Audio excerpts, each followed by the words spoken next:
জয় সত্যহরি, জয় বাবা শ্রী নীলকান্ত গোস্বামী প্রভু, জয় মা মাধুর্যময়ী দেবী। সকল ভক্তবৃন্দ যারা ঠাকুরের কথা শুনবার জন্য উৎগ্রীব হয়ে থাকেন, সেই সকল ভক্তবৃন্দের চরণেও আমার ভক্তিপূর্ণ প্রণাম। জগতের হিতে এই মহিতে ঠাকুরের সহিতে যে ভক্তবৃন্দ বা লীলা পার্ষদ আসেন, সেই লীলা পার্ষদ কিভাবে তৈরি হন এবং সেই লীলা পার্ষদগণ কি দিয়ে যান,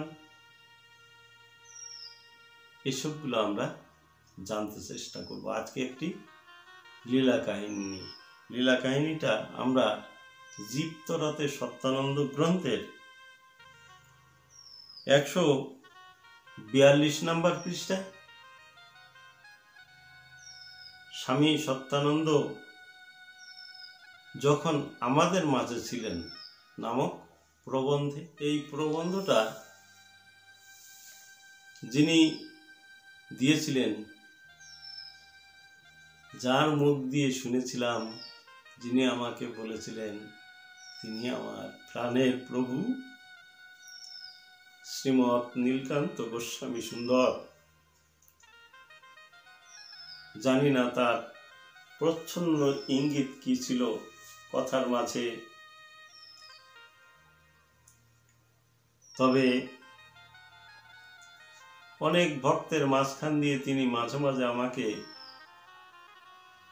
কথাগুলি বলতেন, যে কথা আমি জানি না বা যে প্রসঙ্গ সেখানে আসা উচিত নয়, সেই প্রসঙ্গগুলিও তিনি বলতেন। তা আমি তো বুঝি না, আজও বুঝি না, কিন্তু তিনি কেন বলতেন এখানে একটা জিজ্ঞাসা রয়েছে। এবং যে বলতেন সেটা ঠিক। তিনি বললেন, দেখো বাবা, জগতে মহাপুরুষগণ আসেন, তারা শিষ্য তৈরি করেন, শিষ্যদের পরীক্ষাও নিয়ে থাকেন। তিনি খুব ভালোবাসেন, শিষ্যদের খুব ভালোবাসেন, একথা ঠিক।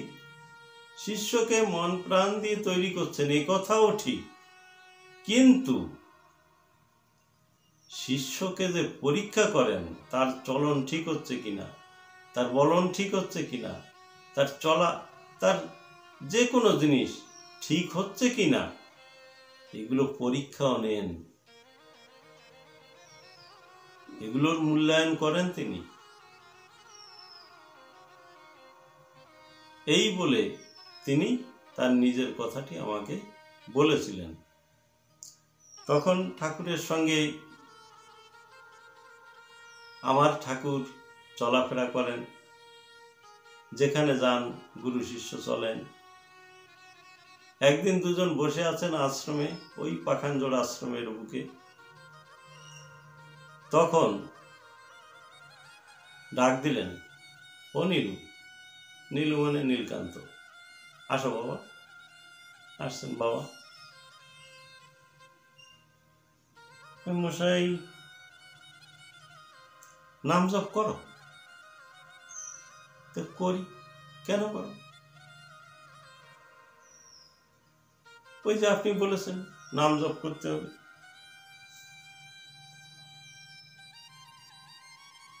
আমি বললাম, আর এমনি তুমি নাম জপ করলে কোনো লাভ হবে কি লোকসান হবে কিছু মানে ভাবনি? না বাবা, ভাববো কেন? আপনি বলছেন নাম জপ করতে, নাম জপ করি। আরে মশাই, লোকে নাম জপ করে, সংসারের উন্নতি হবে, নিজের মঙ্গল হবে, গাড়ি ঘোড়া হবে, কত কিছু উন্নতিমূলক জিনিস হবে, সেই জন্যই নাম জপ। তো তুমি কোন জন্যই নাম জপ? বলে বাবা, ওই যে আপনি বলছেন না নাম জপ করি মশাই, তাই নাম জপ করি। তুমি এসব কিছু ভাবো না? না,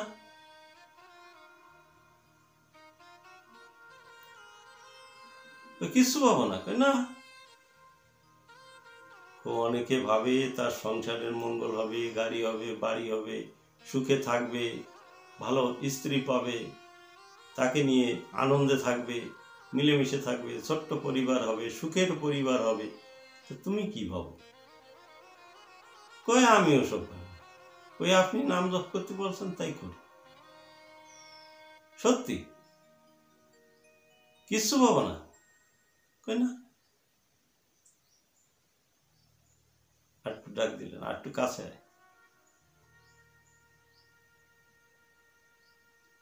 অনেকে ভগবান পাওয়ার জন্য নাম জপ করে, করে না তো করে।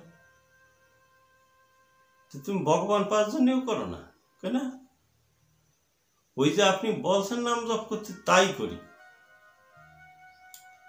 জ্বালাতন, কোনো আশা না থাকলে নাম জপ করে কেউ? বলে ওই যে আপনি বলছেন নাম জপ কর, তাই নাম জপ করি।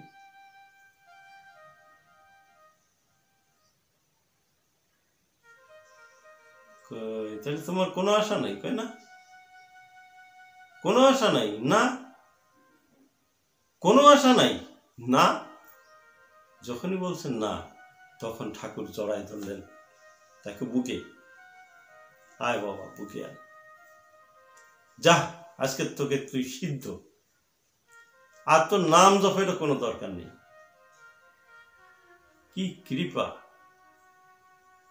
কৃপা কিভাবে আসে, এইখানটায় আমরা সেই কথাটাই জানতে পারি।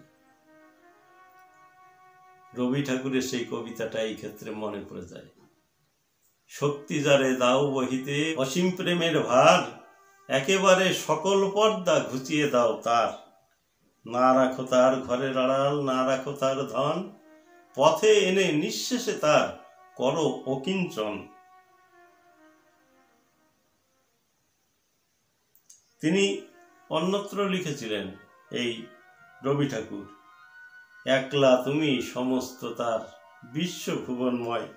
যদি কেউ ঠাকুরকে, তাই না, তার অন্তর দিয়ে ভালোবেসে থাকে,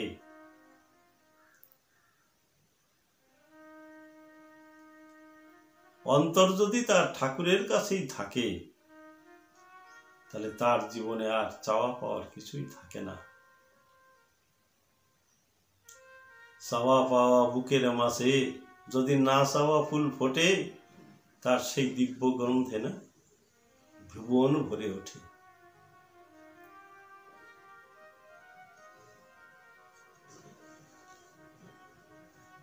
সেই ভুবনটা তার সেই দিব্য গন্ধে, না চাওয়ার গন্ধ, যেখানে স্বার্থ নেই, যেখানে চাহিদা নেই, যেখানে চাওয়া পাওয়ার কিছুই বেচা কেনা নেই, সেই জায়গাটা হলো ভগবানের স্থান।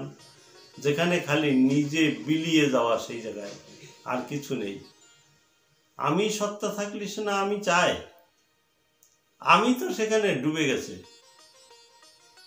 লবণের পুতুল সমুদ্রে যে ডুবে গেছে, লবণ জলের ভিতরে মিশে গেছে, আর কিছু নেই চাওয়ার।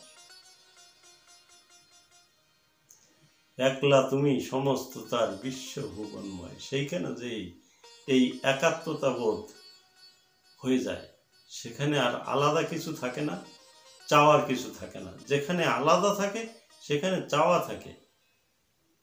বাবার কাছে ছেলে চাইতে পারে, কেন চাইতে পারে? ছেলের একটা সংসার আছে,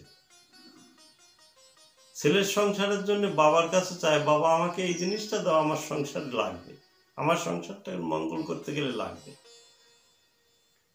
তখন বাবা ছেলেকে দেয়, নাও এত টাকা নাও, কিংবা এই সম্পত্তি নাও, তোমার চলবে।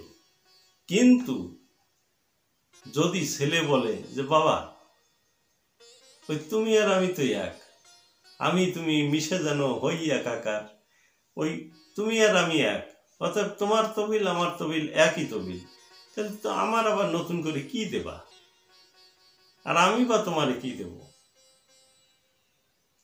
সমাজ সংসারে মিশে সব, মিশে এই জীবনের কলরব। কেবল আখি দিয়ে আখির সুধা পিয়ে, হৃদি দিয়ে হৃদি অনুভব, আধারে মিশে গেছে আর সব। সেখানে আর আমি তুমি নেই, সব একাকার। এই একাকারই হলো সাধনা। যত যত মহাপুরুষ জগতে এসেছেন এই একত্ববোধ সৃষ্টি করার জন্যই সকলের বাণী, সকলের লীলা কাহিনী, সকলের চলনি, সকলের হাসি, সকলের বাঁশি বাজায় সেই একই সুরের বাঁশি। যদি আমরা ভালোবাসি তবে যেন হয় মেশামিশি। যাই হোক, সকলে ভালো থাকুন, আনন্দে থাকুন। ঠাকুরের সেই একত্ব সাগরে যেখানে ঠাকুর সকলকে এক করতে চেয়েছে, পূর্ণ মানবিকতার ধারায় স্নান করাতে চেয়েছেন, আমরা যেন তার সেই সুন্দর কুণ্ডে, তাই না, তার সেই যে শান্তিময় কুণ্ডে যেন একত্বের মন্ত্রে দীক্ষিত হয়ে যেন সবাই ঝাঁপিয়ে পড়ি। জয় সত্যহরি, জয় শ্রী নীলকান্ত, জয় মা মাধুর্যময়ী বলে আপনাদের কাছে আমার অনুরোধ, ঠাকুরের প্রেম সলিলে আমরা যেন সবাই অবগাহন করি। জয় জয় বিশ্বসুখ সত্যানন্দ শ্রীমৎ স্বামী সত্যানন্দ প্রভু সুন্দর। জয় রাধা কৃষ্ণ, জয় ঠাকুর শ্রী নীলকান্ত মা মাধুর্যময়ী দেবী। সকলেই ভালো থাকুন, সকলেই আনন্দে থাকুন। হে প্রভু, তুমি সকলকে ভালো রেখো।